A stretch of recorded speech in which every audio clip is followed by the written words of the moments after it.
So we're looking through the impact of COVID. Welcome, Emma. Welcome to the impact of COVID-19 pandemic on policing in England and Wales.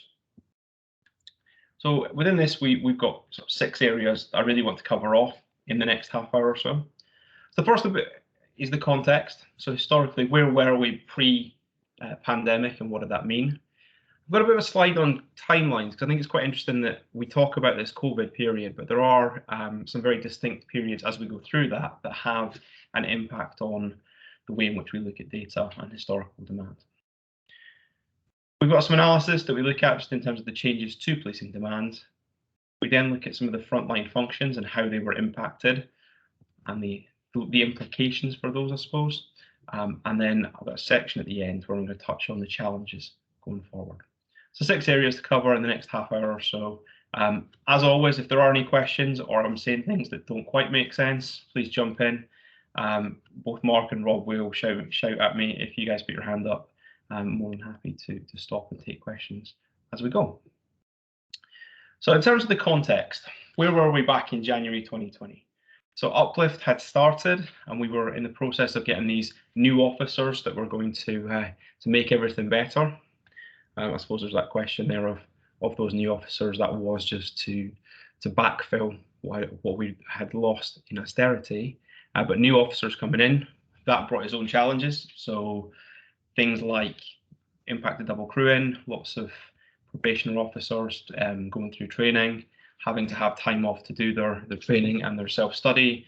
And typically these officers were in response. Trends that were going on in policing, well, we saw that society was becoming more violent. So high harm crime types, such as firearms, homicide, serious sexual assaults, they were all on the rise over the last 3 or 4 years. So we were starting to see changes in those crime types that were taken on. While on the other side of things, there were reductions in traditional volume crimes. So shoplifting, bike thefts, etc. So certainly the shoplifting one was probably symptomatic of a lot of the high street. We saw people were moving away from high street, ordering things online, and a lot of the shops were closing. So obviously high level generalizations going on there, and it may be that in some forces they were seeing slightly different, but using the England and Wales crime volumes, those were sort of some of the key things that were taking place. In terms of looking at that COVID period, in terms of doing that analysis of COVID period, first thing I want to look at is the timelines. So this is a document that was produced by the Institute of Government Analysis, and it starts in March 2020 through to March 2021. So in a 12-month period, and we've got all these actions that are taking place. And I think for me, the key thing here was the red.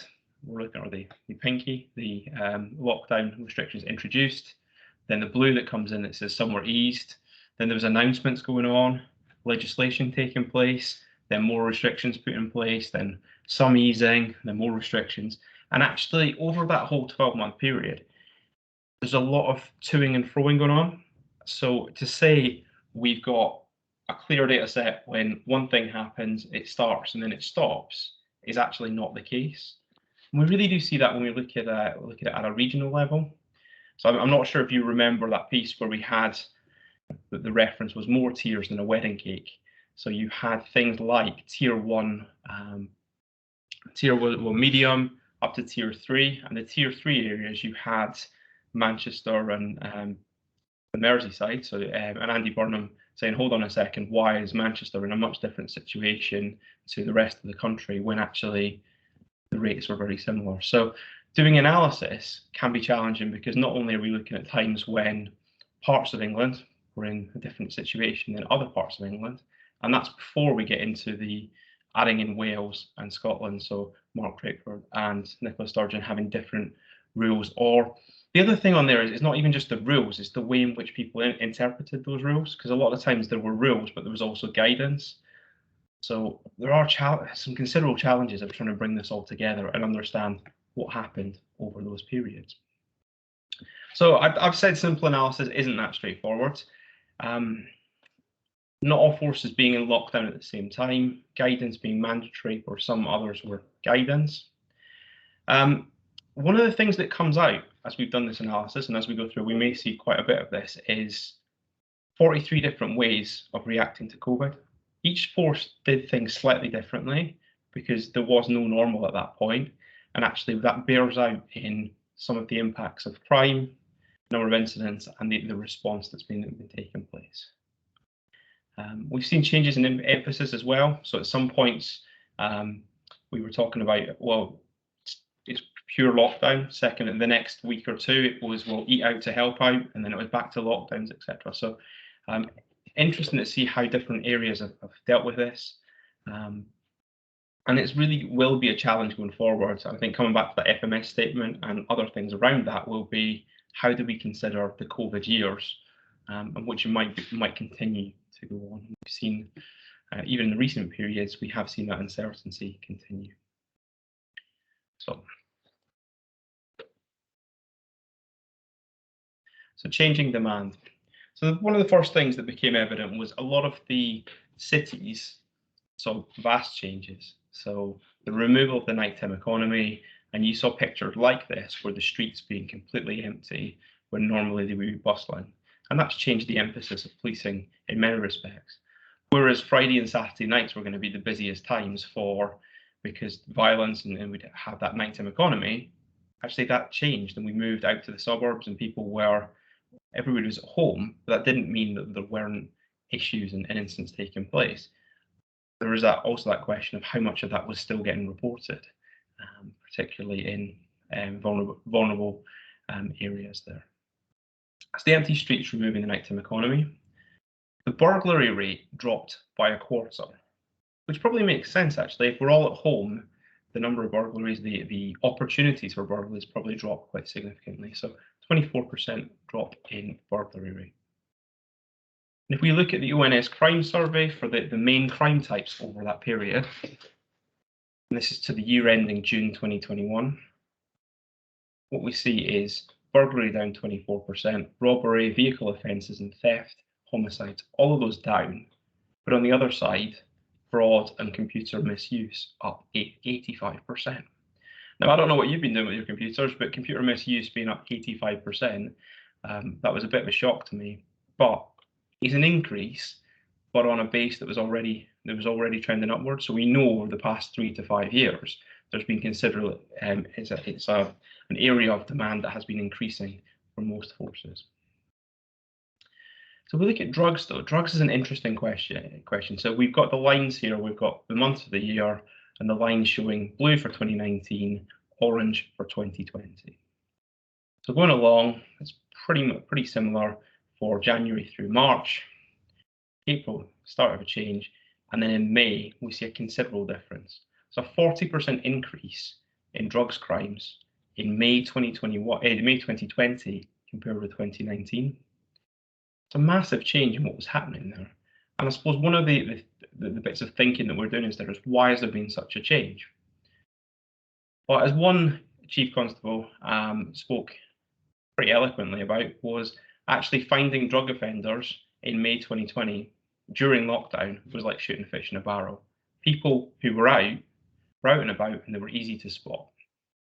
And that's why those were there. I think there's also other factors there, I suppose, with other incident volumes being down, that freed up more time for response officers and neighbourhood teams to do the stop and search, to do the proactive patrols, and as a result find those.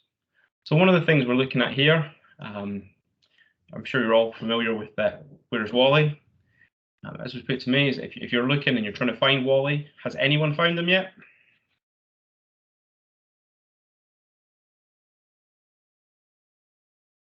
Anyone? Right in the middle. Right in the middle. Well done, Ellie.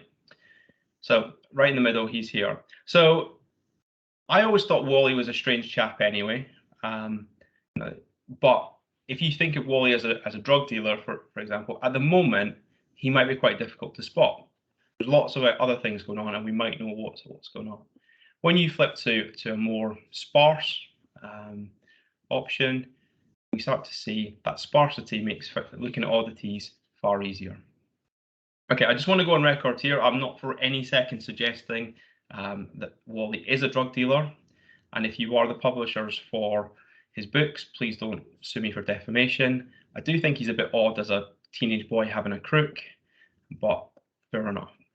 What we're showing here is that that explanation of Wally being difficult to find here, but actually spot out much easier to spot. I think that's part of what was happening during the lockdown pieces. Certainly, there's a couple of meetings we've been at. One which was really interesting, where a chief inspector spoke about the fact that it used to be the case that teenagers were being used to carry drugs, but they were doing it in McDonald's bags. And those brown bags they were using to carry their drugs.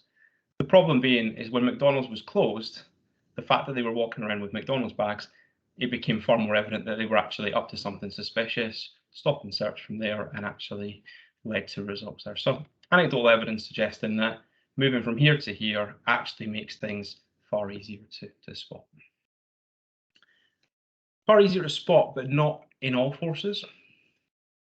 So we look at that period, May 2020, and what the change in drugs crimes for each force versus May 2019.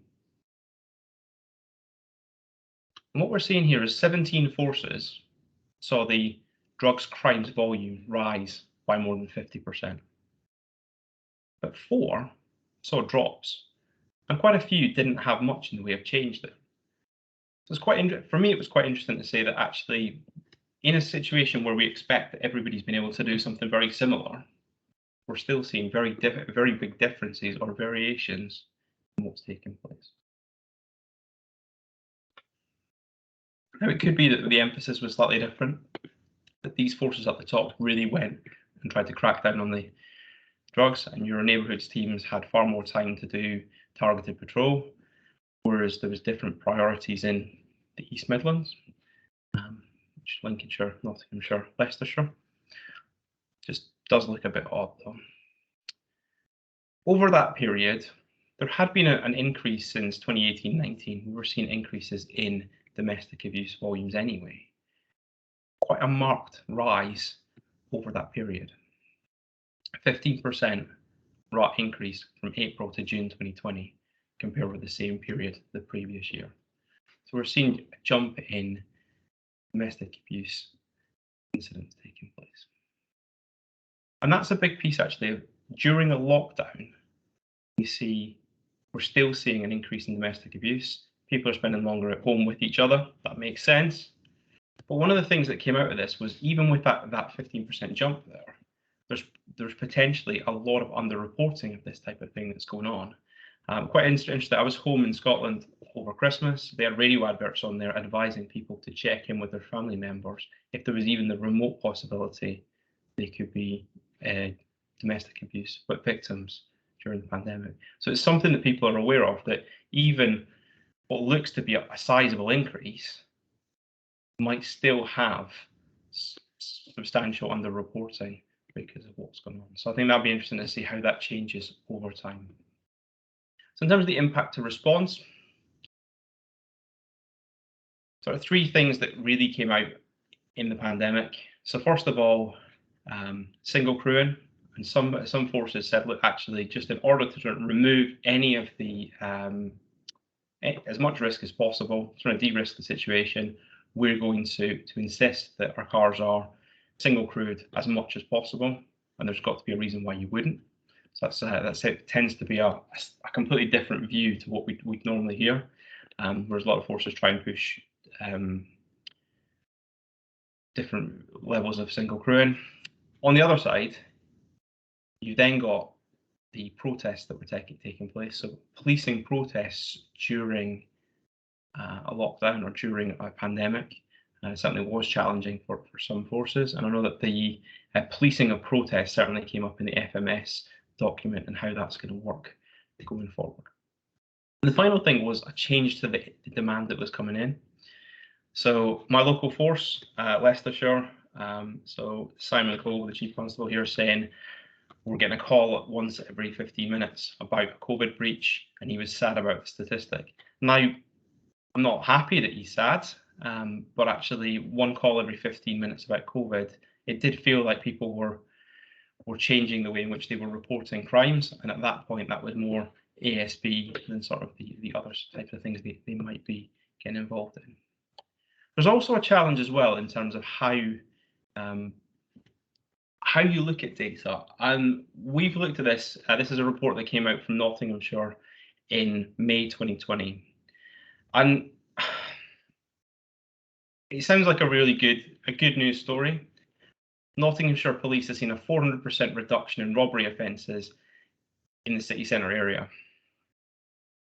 But when we look at it and we start to break down some of the timing, antisocial behaviour has increased, but a lot of the decreases are coming during a time when the city centre was effectively closed.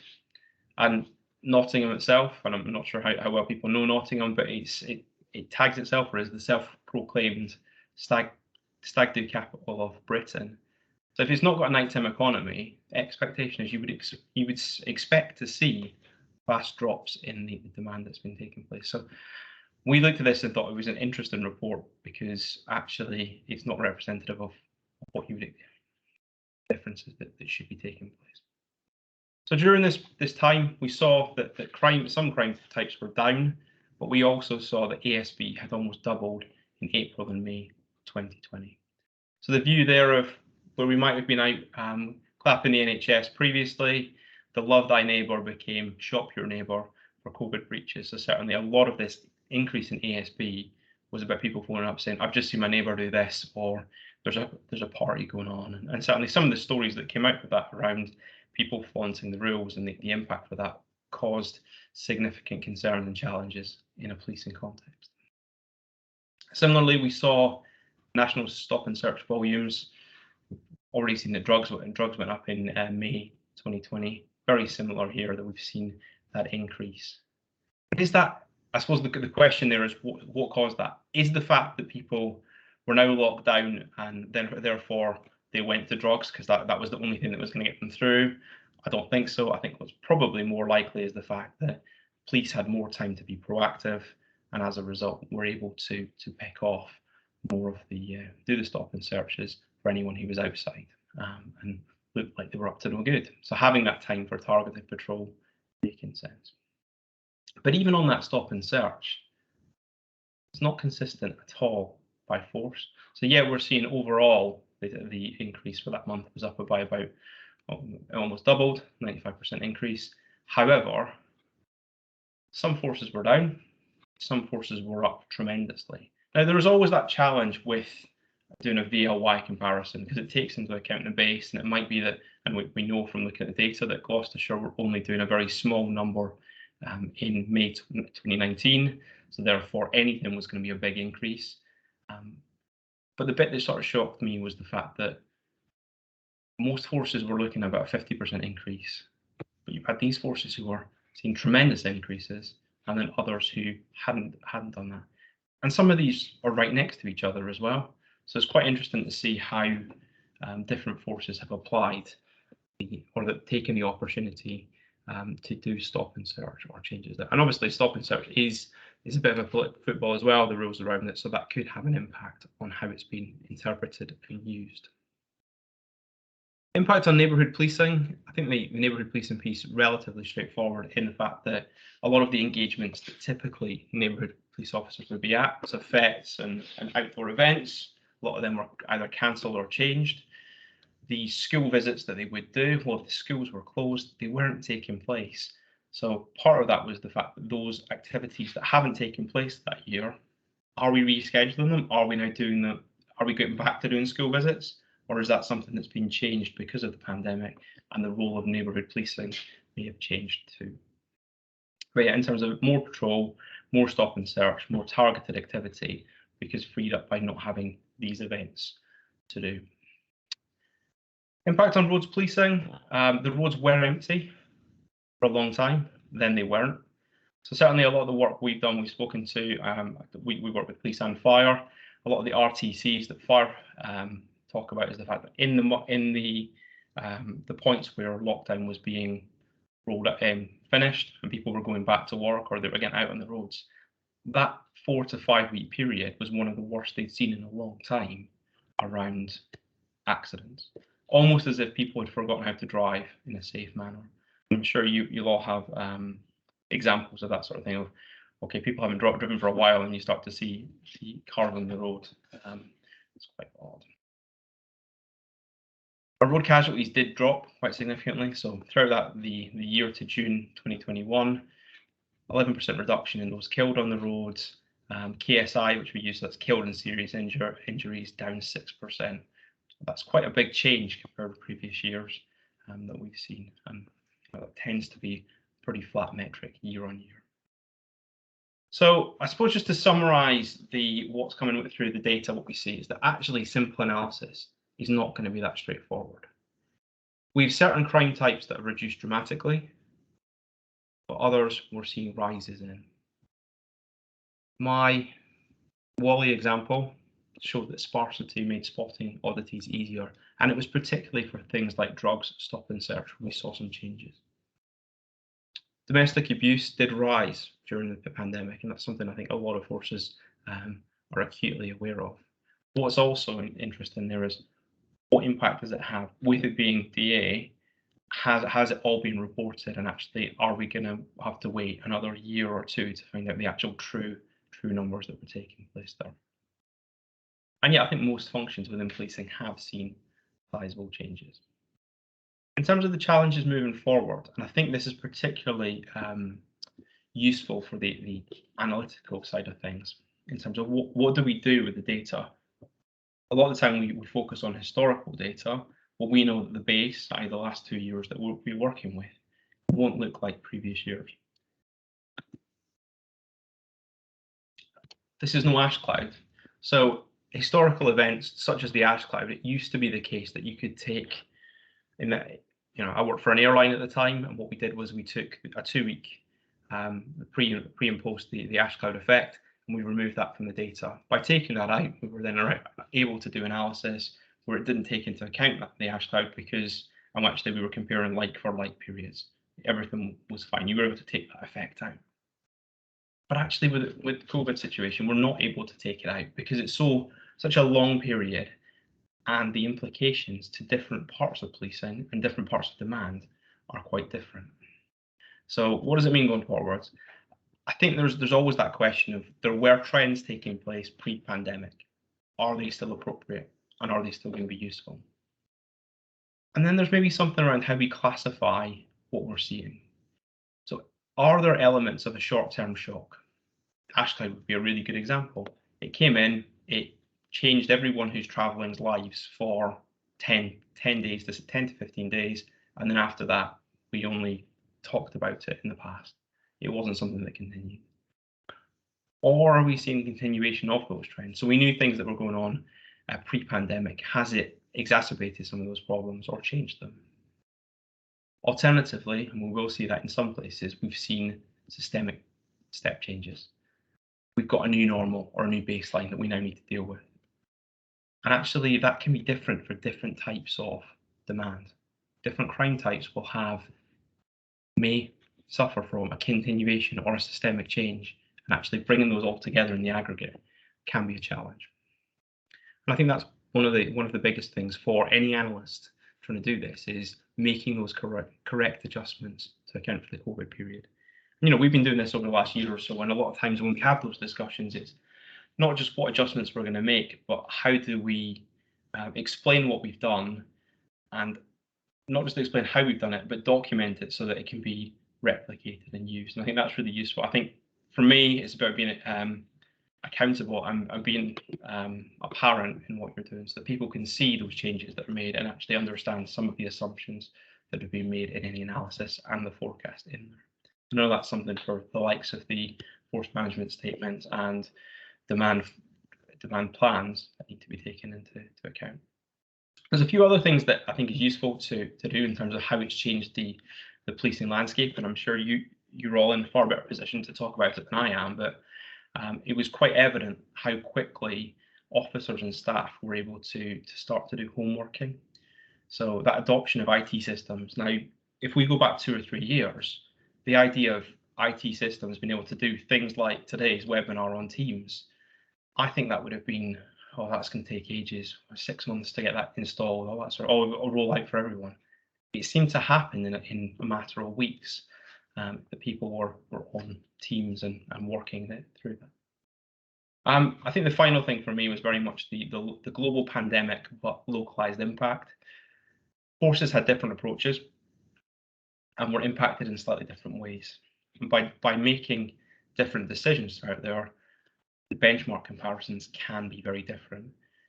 We look at two forces that are next to each other, who look very similar size, and depending on what they've done throughout COVID, we can see starkly different approaches to some of the metrics. So then the challenge is, okay, what is that going to be like in 24 months, 48 months? How do we forecast for that, given that what was a short-term approach and how that's changed? So just important to interpret, and so I've gone and I've talked about short-term shocks, continuation of trend, and systemic changes, so step changes. I think it's useful just putting in this into context. So January 2019, we're looking at, for each month, what's the proportional change relative to this period. As we see those changes in ASBs, there's a massive increase of ASBs taking place here, and then a drop off.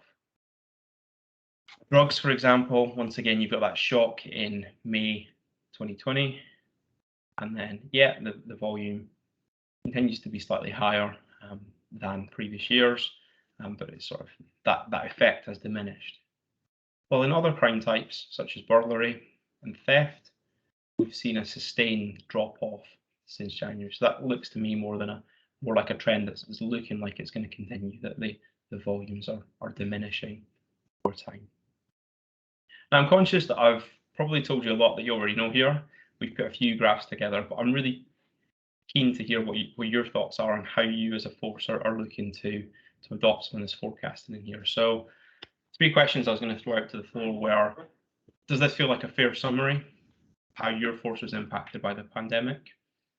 Are there specific areas or specific actions your force is taking in terms of projecting or forecasting future demand, and any learnings from that? Anyone?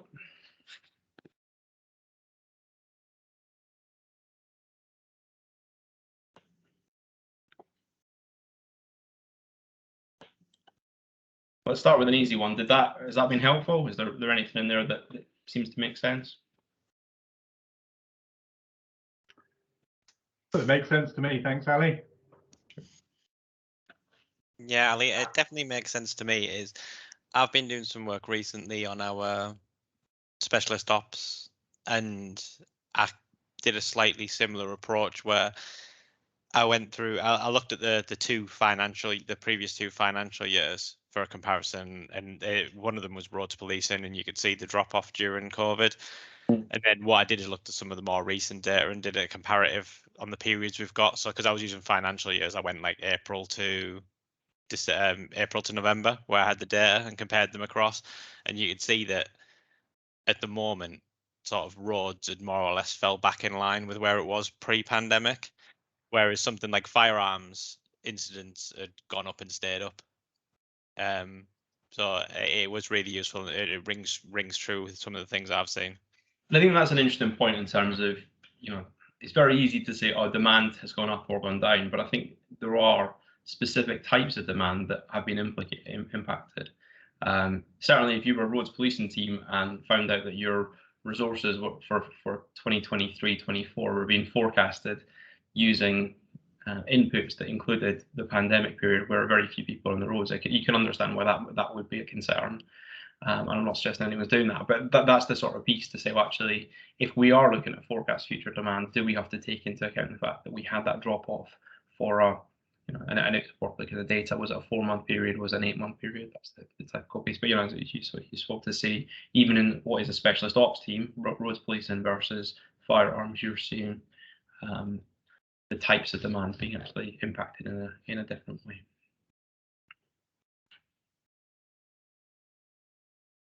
Matt, from an FMS Hampshire type thing, is that a similar approach that you've taken? Or?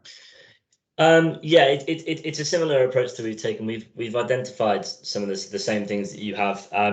The interesting one is drugs. That did kind of raise a couple of questions within our force and how we did it. I know that Interestingly to see comparative to other forces how much of an upturn we saw, because I would have said that I would have been thinking that nationally we would have been a bit higher on that list, because I know that actually as Hampshire we took a more targeted approach to looking at it, but that's how we sold it anyway.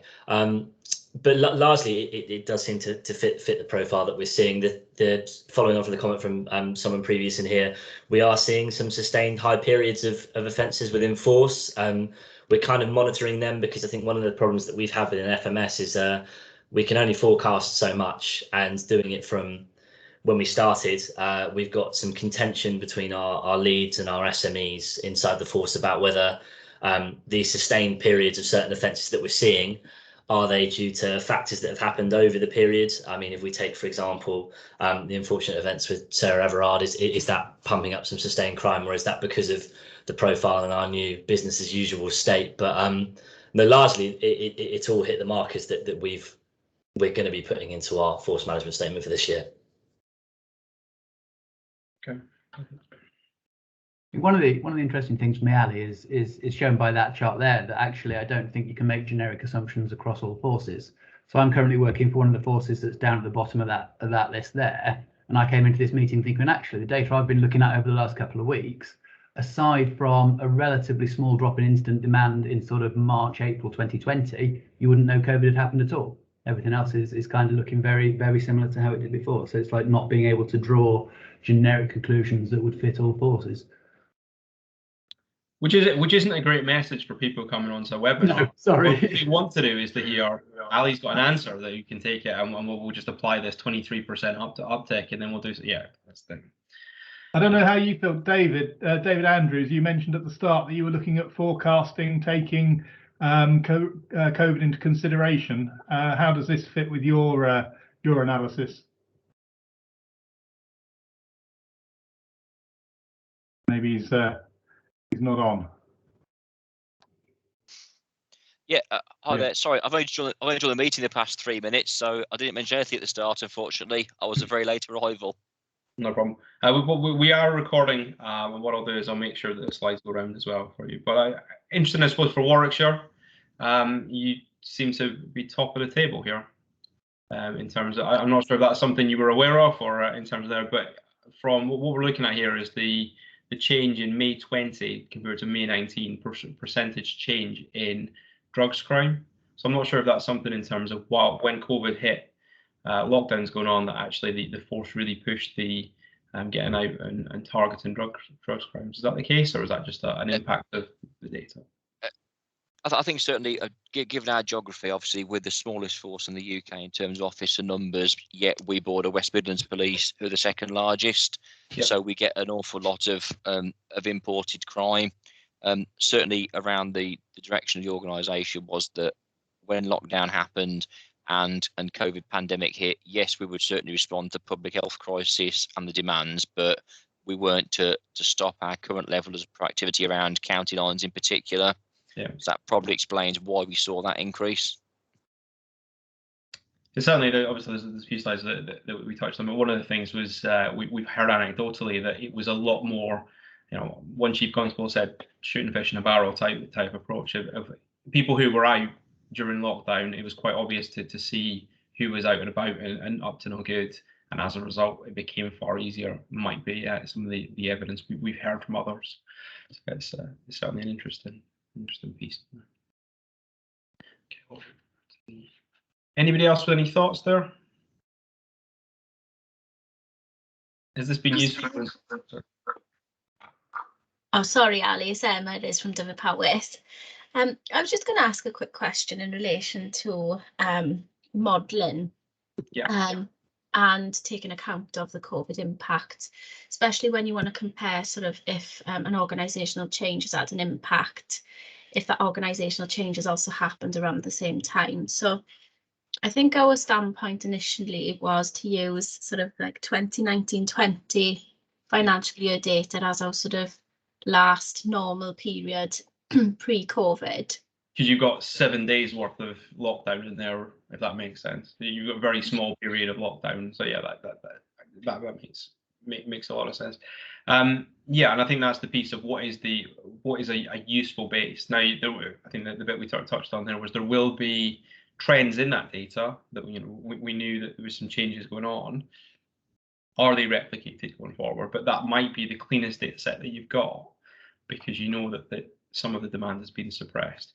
I think that, coming back to Mark's point there, I think it needs to be done at a local level, so by force, and having look and say, actually, what was the implication of COVID? For some forces, they may be able to go back further because they've got the data available. Some would be able to say, actually, we'll actually use the period that had COVID in it, but then apply a factor, or, for want of a better phrase, massage the numbers to a point where we're happy with.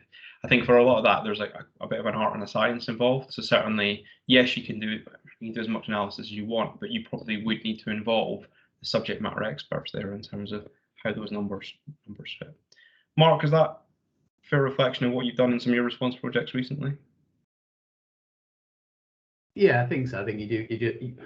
We can't go in making some generic assumptions that we think this is what's going to have changed. You have to go back to first principles and start again and almost say, well, actually, what, like the analysis you've shown there, sort of at a national level, but how does that feed into the picture for this particular force?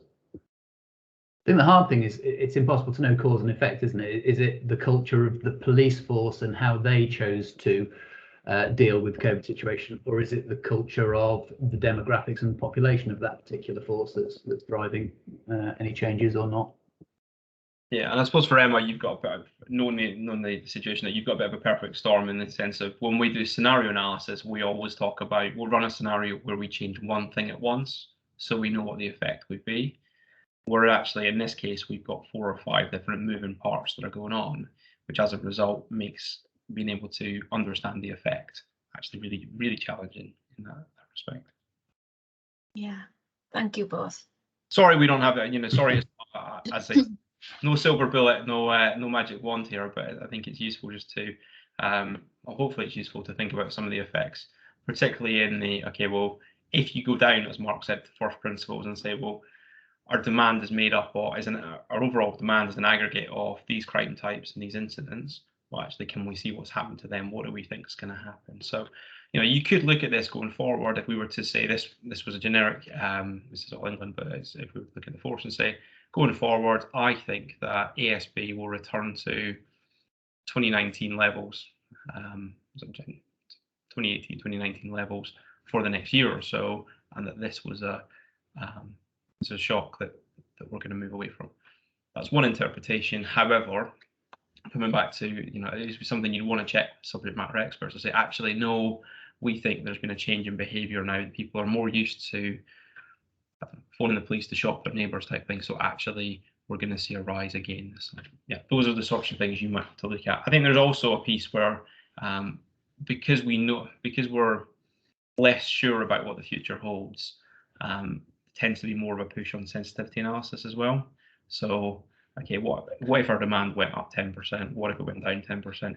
It could be useful just to know the differences there. Mr. Lodar, you have a question? You know me, I can't go through one of these without making some sort of comment partway through. Yep. I was going to say it would potentially be quite interesting to include 2017-18, or maybe even a bit before, into those charts. Extrapolate. So had you been at March 2020 without knowledge of what was happening for each of those, where would we be forecasting that each of those would be now? So some of those crimes will, certainly violence, for example, will have been on an upward trend anyway. So it would be interesting to see, had you stuck a straight line through any of those data sets, what the difference is now to where that straight line would have put us, as opposed to just looking at your sort of 2 to 3 years there. Yeah. And I think I'll let you do that and then publish it with the PowerPoint for when you make it available. Yeah. Unless you want to do it on the fly, because I obviously know that will be within your competence, but I don't want to put you under pressure. Yeah, you do. Yeah, the opportunity to show off would be the other way of it. No, you're right, but I don't have it to hand, so well, that's all right then. But that was just my thought.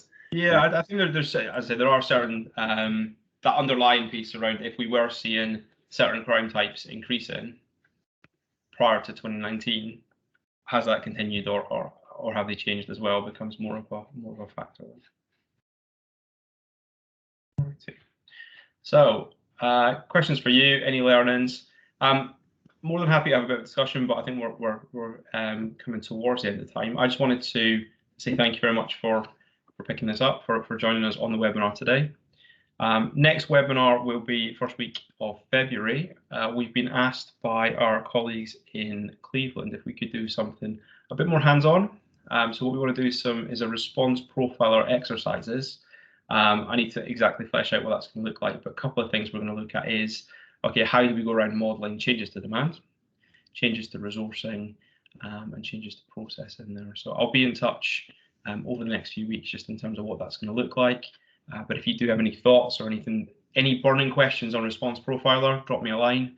I'm more than happy to have a discussion of what that should look like and any inputs for that. That'll be February's webinar. And then, as always, if you have any thoughts on what you'd like to do for further webinars, we'd love any feedback you have.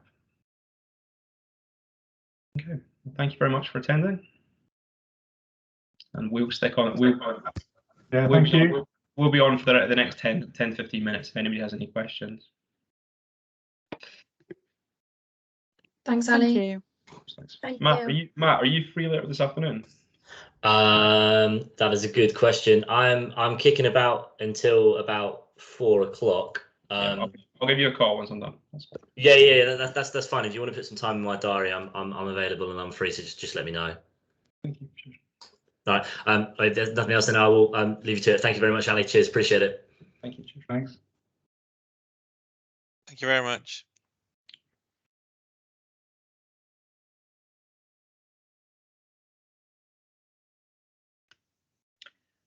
David, what I'll do is I'll make sure that you get a copy of the slides and the presentation. I realise you were dropping in a bit later, but if there were any specifics that you had questions, please let me know. Yeah, so sorry for the late. Obviously, start my previous meeting that was 2 hours long took 2.5 hours. It was unfortunately impacted on this. If you drop an invite to the next one as well, certainly that would be relevant to the work we just started in Warwickshire in the past week or so. Okay, perfect. Yeah, we'll go there. That's great. Thank you. Cheers. Thanks. Bye. Bye.